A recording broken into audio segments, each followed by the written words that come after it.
Hello.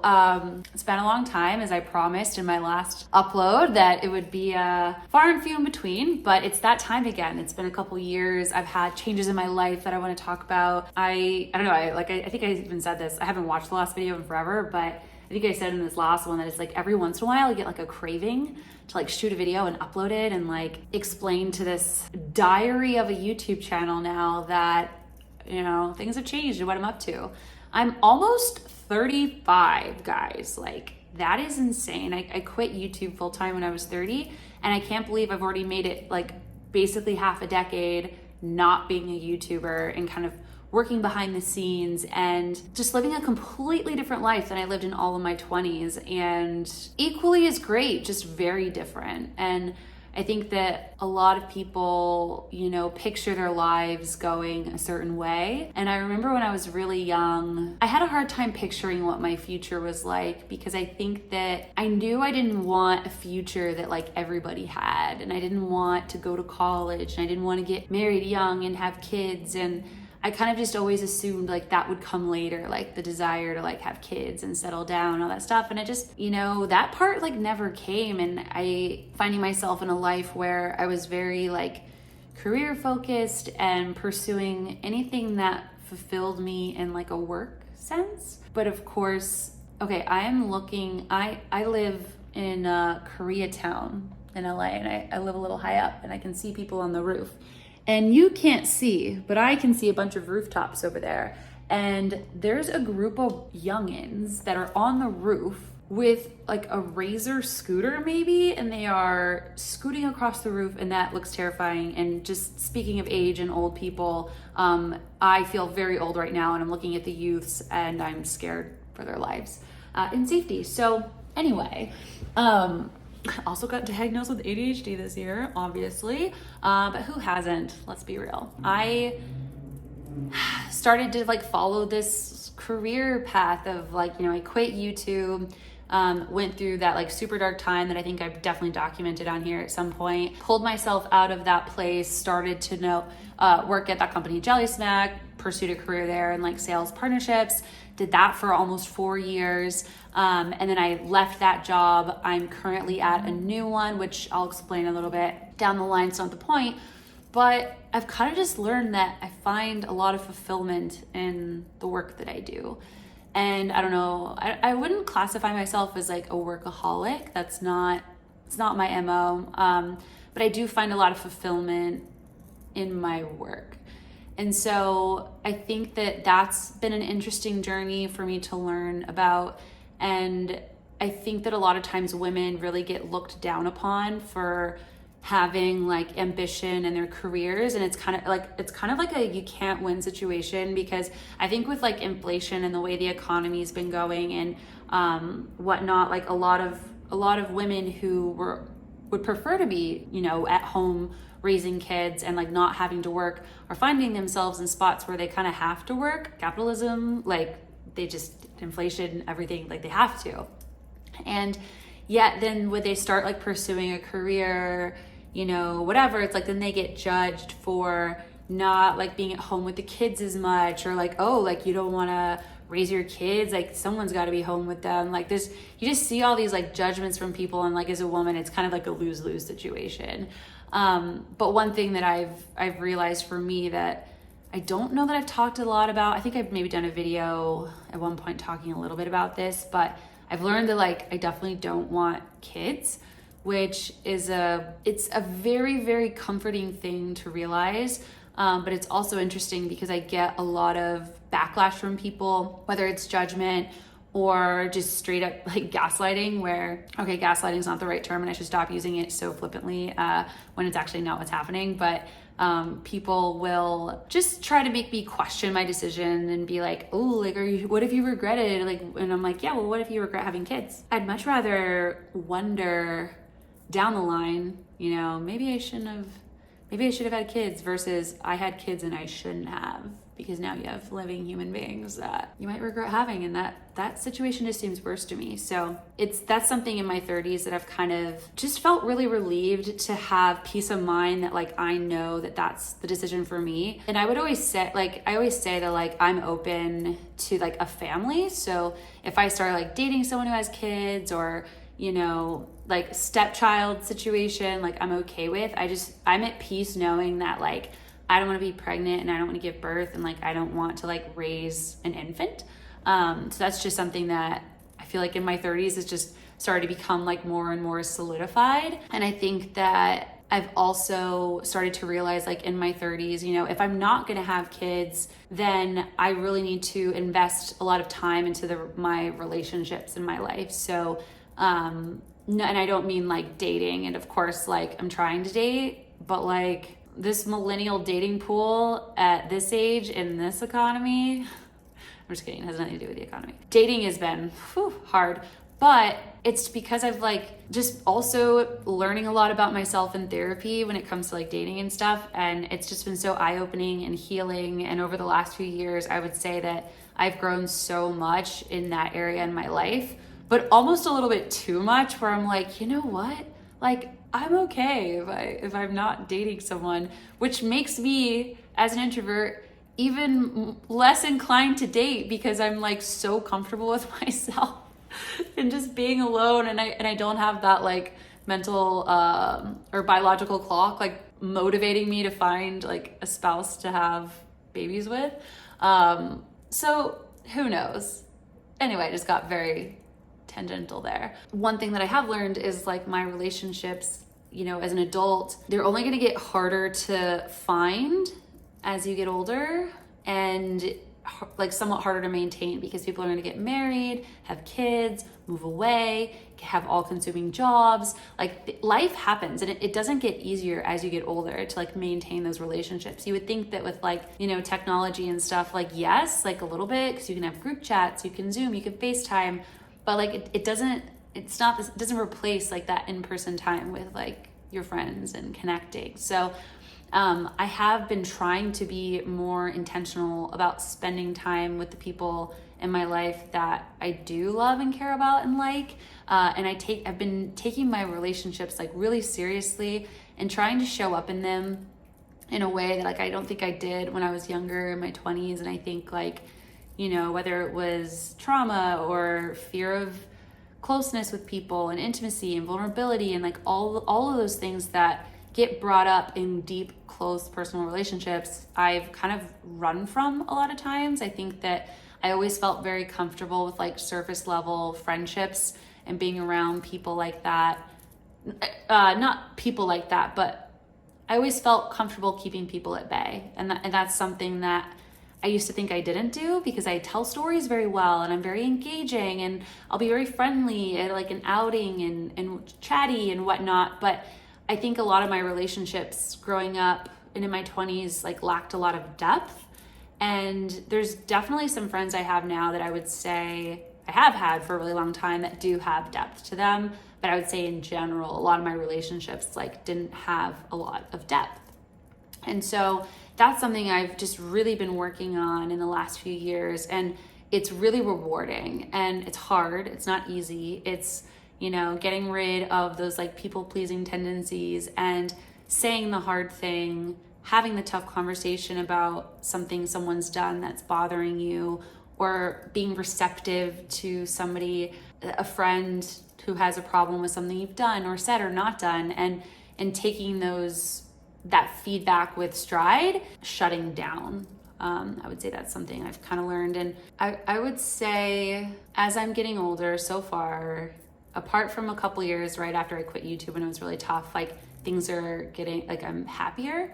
And maybe that's just because as I get older, I'm happier with myself. And I think that your 20s, a lot of it is like growing up and being who you think you're supposed to be and looking like everybody else to some degree. And even though I always kind of rejected like conformity or whatever, there was a part of me that always kind of wanted to be accepted in that way as well. And so I think in my 30s, I've just felt this like overwhelming sense of just kind of being myself, and either people like it or they don't, take it or leave it. if you leave it, you weren't meant for me. And it's really freeing to feel that way. And I would imagine that as you get older, that just becomes more and more prevalent in your life, which is exciting and cool and gives me hope. Gives me hope. I don't know. I wasn't hopeless. I don't know why I needed hope. What else? I'm still playing poker. I had taken that break for a little while. Then COVID happened and I didn't really play a lot then, but I would say last year I played a ton of poker. It was so fun. I got really inspired about the game again, I would say, just a little bit before last summer. And then I went on in Vegas to play a bunch of series at the World Series of Poker, which basically just means that every summer in Vegas, there's the World Series of Poker company, and they run tons of poker tournaments, like for months on end. And there's just like hundreds of tournaments that you can enter, ranging from like a $300 buy-in tournament to like $100,000 buy-in tournament. And so there's one tournament there called the Main Event, and that one is an event I never thought I would play because it costs $10,000 to enter. And I was like, there's no way I'm entering a game that costs $10,000 to play, and I'm not that good at poker. Like, I can't do that. I entered this thing called a satellite, which is like you pay $500 and you get to go like try to earn your seat through another tournament. So I played a poker tournament where instead of winning a cash prize, a certain amount of people would win a ticket to play the main event. And so I actually ended up winning a seat, which was super cool. And I got to play. And that was just like one of the best times of my entire life. That was like absolutely a bucket list item to get to play the World Series main event of poker in Vegas with like 10,000 other people entering. And it was just the coolest time ever. I made it 4 days in the tournament, which means I played like 12 to 14 hour days of poker, 4 days in a row. I believe like 10,000 people entered.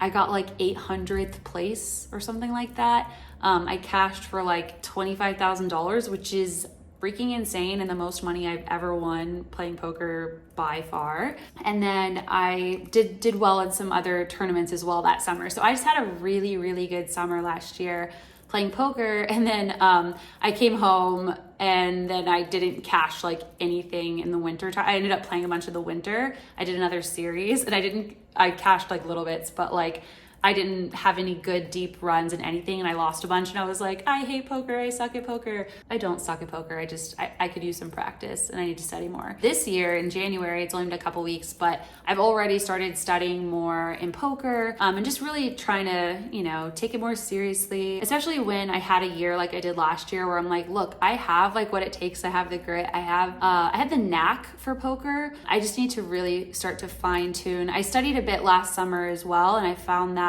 the studying really just like set me up for success in terms of like how every time I sat down at a poker table, how I was thinking about it, assessing the situation. And if I'm studying, I'm just more in this like disciplined mindset of like paying attention to whatever I'm doing at the table. Whereas if I'm in a mood or an era of my life where I'm playing poker and I'm not studying at all, I just noticed the difference. Like I'm just lazy. Like I'm not thoughtful. But anyway, I could talk about poker forever. Last year, got to go to the Eras tour for Taylor Swift. I have been a Swiftie since I can remember, since like, I don't know, 2007, maybe? No, 2005? I don't know. I'm really bad with dates and memory. I could probably find it in a YouTube video somewhere. But I mean, like I remember doing lip sync videos to Taylor Swift on my second channel, probably still live.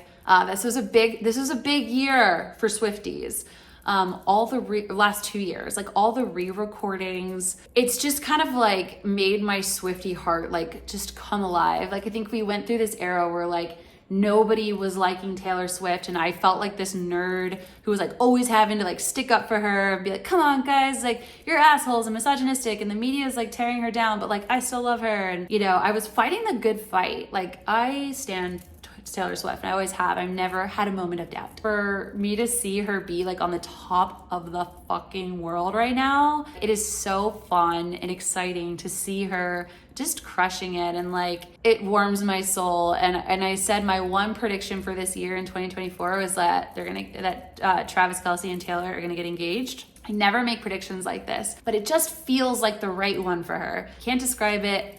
We've seen her date many a men, and maybe maybe it's not going to be the relationship, but my prediction is that's what's going to happen this year. I love them to pieces. I support it. The Eras tour, I mean, come on. Like, that is just one of the most impressive shows, tours, whatever, that like any human has ever put on this earth. And I'm just very, very, it's so fun to be a Swiftie. She makes it one of the most enjoyable, fun things to be a part of. And I think that when I look at like what it means to be a creator, you know, in this day and age, like what does it mean? It's like, it means so many things. And I think that Taylor Swift is the best at like cultivating community and really just giving her fans just enough to keep them wanting more, but also like satisfying like the craving that they have of just consuming her. That sounds very cannibalistic, but just consuming content from her. She puts out albums all the time. I mean, I don't know how she does it, but that girl writes like the most insane, amazing songs constantly.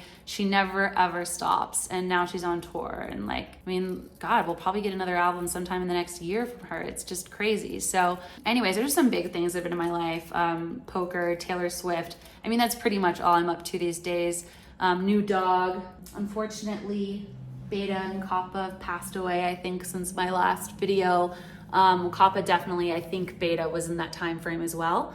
So now I have Mew, and she's my calmest puppy I've ever had, and she's just so chill and sleepy all the time. So it's Mew, like the Greek letter, not like the Pokemon spelling, but because I like Pokemon too, it could also be that. She is a little over a year old. She's a Libra, and she is just the chillest dog I've ever had, and I love it so much. I wake up in the morning. Oh no, she wants to be in my lap now. I wake up in the morning and I get up, I take a shower. She just stays under the covers. This dog does not wake up until I open the covers, I give her a belly rub, and then she starts to wake up and she's like, okay, I'm ready to go. Look at this. She is just a cuddle bug. Like, what? She just wants to like lay in my lap. I decided to make this video like super long because I don't really think many people are gonna watch it anyway, so who cares? Why not rebel against short form content and actually just make long content and not give a fuck who watches it? That's the fun part about making a video, when you don't make videos for a living anymore and you don't have to please anybody. And if only 5 people watch this, it's probably my mom and her 4 other accounts, and that's fine with me. No, I actually have thought, I think I said this 2 years ago in my other video. I was like, oh, maybe I'll start making some videos a little bit more often just to like talk things through, blow off some steam, like whatever. But it's like, I also then just get lazy and I'm like, nah, I don't have to make content. I'm just gonna not do that. But no, I can talk about my new job. I have a new job. I am the head of creator partnerships at this company called wsop. I left my other company because it basically just got to this point where I felt like I grew to the point and learned everything I could learn at that company. And I learned so much. Like, it was incredible. Like, the amount of work that I got to do in those 3.5 years at Jolly Snack were like insane. I'm so grateful for that. But then it just got to this point where it felt like kind of redundant. It felt like I wasn't growing and I wanted to look for something new. I wanted a new challenge. Even though it's so painful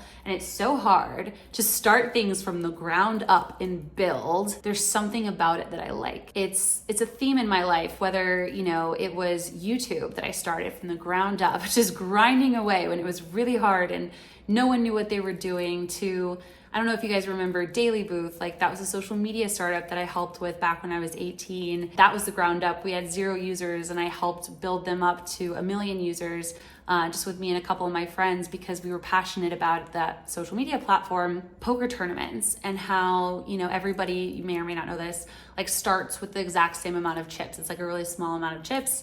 And then over time, the whole point over the course of the next 10, 12, 13 hours is to accumulate more poker chips and get them from other people and, you know, build this like big stack. And I think that, you know, it's just one of the hardest things to do is to build. And so that being said, what we're doing at wsop is super cool. And I've always been really passionate about the space that I'm in now, because what we do is we really help creators like foster communities directly with their fans. And there's a bunch of ways we can do it. One of the ways is through like memberships and subscription models, where like, like hypothetically, if I wanted to have like a catrific like memberships group, like let's say I still had a bunch of like really excited, you know, fans, they can go to my wsop where it's like a gated community. I could charge like $1, $5 a month for people to be a part of this community where there's like private chat rooms and live streaming, and you can sell things, or there's a bunch of things you can do on WebSpot that's super fun and engaging with your community. And I think this, kind of goes back to this concept of like everyone's a creator now, and it's really hard to stay relevant as a YouTuber, as a TikToker, as an Instagrammer. It's like these platforms are run by algorithms that either love you for the moment or they spit you back out and forget you exist like a year later. And it's like I've seen it happen to creators that are just like, they are on the top of the world. Their engagement numbers are high, they're crushing it. Like everything they touch like goes to gold.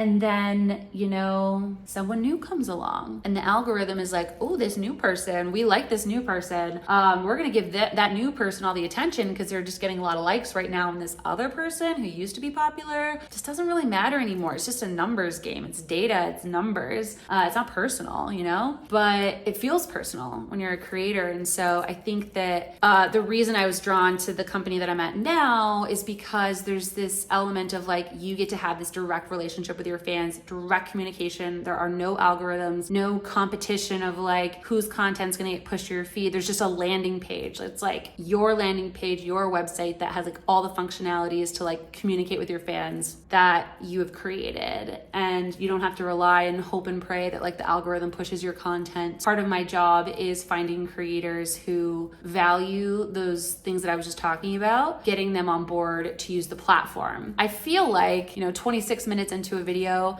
from a YouTuber that is retired and doesn't really make content anymore, there's probably a really low chance that any content creators are watching this. But by the off chance, anyone who's either an up and coming creator or content creator that's watching this at this point and wants to make a web spot, we're invite only right now. So please hit me up and I can get you set up with a web spot. Or alternatively, if you watch any YouTubers or TikTokers that you want to have a web spot, you should comment down below who those people are, and then I can reach out to them and see if they're interested, because I'm trying to find creators that really care about cultivating community, because I think that's something that I always really cared about as a creator, was being this like genuine person who made my fans feel like they were special and that I cared about them. I tried to go out of my way to like message with people, and you can only keep up with that at scale on so many different platforms, like so much. But yeah, I think that 30-minute video is getting long. This is basically a podcast episode. I miss podcasting. Remember Ladies Who Lunch, guys? When Ingrid and I used to do that, I think that was one of my favorite things of content like I ever did, was podcasting, because as you can tell, I can just talk forever. I've thought about trying to like start up a podcast again, whether it be at WebSpot or if I just like start up my own podcast where I just talk about things. And I don't know, but it's like the freeing part about it is I don't have this thought anymore of like, I wonder if people will care. I wonder if people will watch it. Because like I already went through that era in my life. And now if I ever make content, it's just genuinely because I want to make it. And if I want to make a podcast, I make a podcast. If I want to make a YouTube video talking about nonsense for 30 minutes, I do that. And I keep saying this, like it's so freeing, but I just don't think people quite understand what it's like to just be like having to make content for so many years, whether you want to or not. And I think like I always wanted to at the end of the day, because I loved engaging with you guys. I loved all of that, but it would get to this point where I was like, I don't want to make a video this week. And I know that if I do, I'm not going to like this video, but I just had to, or else my algorithm would get messed up and then, whatever. So it's like, there's so many weird nuanced things that weigh on the back of your mind when you're a creator. And I think that's why you see so many getting burnt out and feeling the need to like quit, especially now. There's so many more creators that have quit in the last year on YouTube. And, it's a weird reality where that's going to start to become the norm, where there's this cycle of like creator becomes popular, or like you grind. It's like there's two ways to success, or not two, many. But like basically you can go viral and like cultivate your community after that and like become a creator accidentally now that there's like TikTok. Or you can be someone who's like, I'm going to be a creator. I'm going to work my ass off and become a content creator. And then you start building an audience slowly over time and like intentionally doing things to get there. And so, whatever gets you that point, you get to this point where you're like successful and you're like making money as a creator. And then you have your peak and you're doing well and you're doing great and the money's flowing and the fans are coming in and the algorithm's favoring you. And then sometimes you reach that peak and then you start to kind of decline over time, or your mental health starts to decline. It could be your numbers, it could be your mental health. Something starts to kind of drag you down. And then sometimes people get re-inspired and they go right back up and they go right. It's like this roller coaster. But I think that sometimes at some point, creators, either it's like the algorithm finally says like it's time, or the creator has to come to terms and say, I don't want to do this anymore. It's like exhausting. Or they're not inspired to do it anymore. They want to do something else. And it's a bizarre thing to witness. And then we're going to keep seeing that happen more and more as time goes on and people get older and algorithms change and trends change and the content that people want change. And now we've got AI coming into the picture, and like, who knows, like 5 years from now, how the creator space will be impacted from AI and AI creators, and who knows? I mean, I don't even think I'm ready to address that because that's so crazy. I think I've thoroughly capped myself at this video length, and I need to cut it. Thank you guys for listening. Thanks for always showing up, even if it's just a few of you. It's nice and intimate now over here. We got all the haters gone. And maybe I'll make a video. Maybe I'll make a video in like a month or two, or a year or two. We'll see what happens. But nonetheless, thank you for watching now. And you guys are awesome. Leave a comment below saying, hey, what's up? It's been a while. I just poured my heart out to you guys. So give me something. Let me know how you're doing. And let me know what you think about literally all the things I just talked about. All right, we'll talk soon.